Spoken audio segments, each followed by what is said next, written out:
Generation gap नाहीये माझा काही, माझं फार काही वय झालं नाहीये. फटाक्याला जसं लावताना घाबरतोय तसं ते एक्सप्रेशन देण्याचा प्रयत्न चाललाय, कारण मी भूताला घाबरतोय. पहिला आपटी बॉम्ब यायचे, आता ते अँग्री बर्ड येतात छोटे छोटे, ते असे गपचूप मेकअप रूम मध्ये जाऊन असे फोडणे आणि मग रिॲक्शन.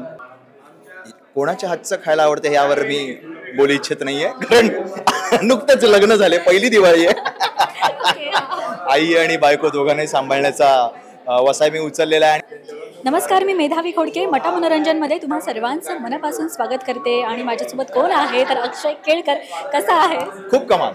डिंचॅक दिवाळीला येताना काय काय तयारी केली, म्हणजे किती दिवसांपासून तयारी करत होता? साधारणतः 7 म्हणजे एक आठवड्या आधीपासून कॉस्ट्युम काय असेल, कारण माझं प्रवाहाबरोबरचं हे लीडमधून पहिलं पदार्पण आहे आणि पहिलाच इव्हेंट आहे डिंचॅक दिवाळी.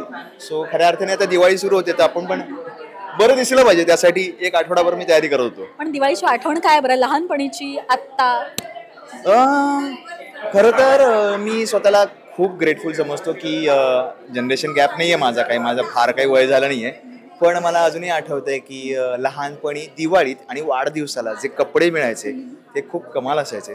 सो मला आत्ताही ते आठवते की आता मी या कपड्यासाठी एक आठवड्याची काही तयारी करतोय. ती साधारणतः वर्षभर चालायची की दिवाळीत कुठले कपडे घालायचे. मला किस्सा सांगायला आवडेल हा आता, की मला ऑरेंज रंगाची तेव्हा कार्गो नवीन आली होती, मी 7वी 8वीत असेल. मला ऑरेंज रंगाचीच कार्गो हवी म्हणून मी आईला दिवाळीत अख्खं ठाणं फिरवलं होतं. बापरे, हे खूपच मोठा आणि वेगळा किस्सा आहे.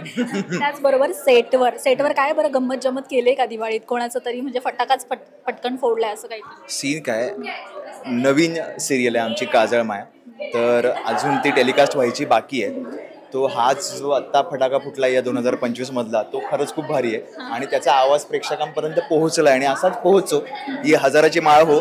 आणि आतापर्यंत फटाक्याला जसं लावताना घाबरतोय तसं ते एक्सप्रेशन देण्याचा प्रयत्न चाललाय, कारण मी भूताला घाबरतोय. ती हॉरर सिरियल आहे. सो ती जेव्हा तुला कळलं की अशा प्रकारची सिरियल आहे, जेव्हा तुला समोर स्क्रिप्ट आली, तर तू कधी ठरवलं, कसं ठरवलं किंवा यस आपण ही सिरियल करतो? मुळात प्रवाहाची ऑफर येणं ही सगळ्यांसाठीच, सगळ्याच ॲक्टरसाठी किंवा ॲक्टरसाठी ही मोठी गोष्ट आहे. त्यामुळे ते जे काही कास्टिंग करतात ते त्या गोष्टीला ॲप्ट असतं, म्हणून आजवर सक्सेसफुल शोज आपण पाहत आलो. तर त्यांनी विचारल्यावर मी काही विचारलं नाही की शोमध्ये काय वगैरे वगैरे. त्यांनी सांगितलं आणि मी पूर्णतः विश्वास ठेवला आणि त्यांनी सुद्धा पूर्णतः माझ्यावर विश्वास ठेवला. त्यामुळे कॉन्सेप्ट माझ्या नशिबाला एक कमाल वेगळा आला. हे खरंच खूप भारी गोष्ट आहे. ही पहिली गोड न्यूज कोणाला दिली बरं? ऑफकोर्स रमाला आणि आईला. बरं, त्याचबरोबर हे तू आता सेटवरचं सांगितलंस, म्हणजे अपकमिंग सांगितलं, पण याआधी सेटवर कधी काय असं दिवाळीचं काही केलंयस का सरप्राईजिंग? मी असे ब्लॉग सुद्धा टाकलेले आहेत की ते पहिला आपटी बॉम्ब यायचे, आता ते अँग्री बर्ड येतात छोटे छोटे, ते असे गपचूप मेकअप रूम मध्ये जाऊन असे फोडणे आणि मग रिॲक्शन. हे एन्जॉय केलेलं आहे मी प्रत्येक सेटवर. बरं, दिवाळीत आपण सरप्राईज म्हणजे गिफ्ट देतो, गिफ्ट घेतो, तर आठवणीतलं गिफ्ट कोणतं आहे आणि कोणाला तू दिलंयस? नाही ग, असं काही आठवत नाहीये मला. नाही असं काय आठवत. मला पुढे गिफ्ट नाही दिले यार, तुम्ही देऊ शकता. काय पाहिजे आत्ताच लगेच सांग, म्हणजे कोणतरी देईल. काही द्या रे, गिफ्ट असतं. मला इतकं आठवत नाही, मग हे आठवेल पुढच्या वेळी सांगायला मला.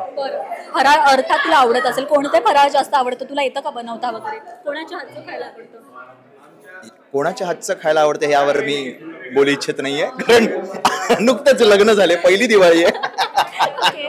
आई आणि बायको दोघांनाही सांभाळण्याचा वसाय मी उचललेला आहे आणि आतापर्यंत बरा सांभाळला 4 महिन्यात, त्यामुळे हे उत्तर देणार नाहीये. पण मला सगळे फराळाचे पदार्थ खायला प्रचंड आवडतात, एकही असा नाही जो मी स्किप करत. मला गोड प्रचंड आवडतं आणि मी खातो, खूप खातो. आणि मदतीचं सांगायचं झालं तर मी खाण्यासाठी, म्हणजे ते संपवण्यासाठी पूर्णतः मदत करण्यात माझा हात असतो. डाएट प्लॅन नाही करत तू? एवढा हँडसम आहे म्हटल्यावरती, म्हणून हा प्रश्न आहे माझा.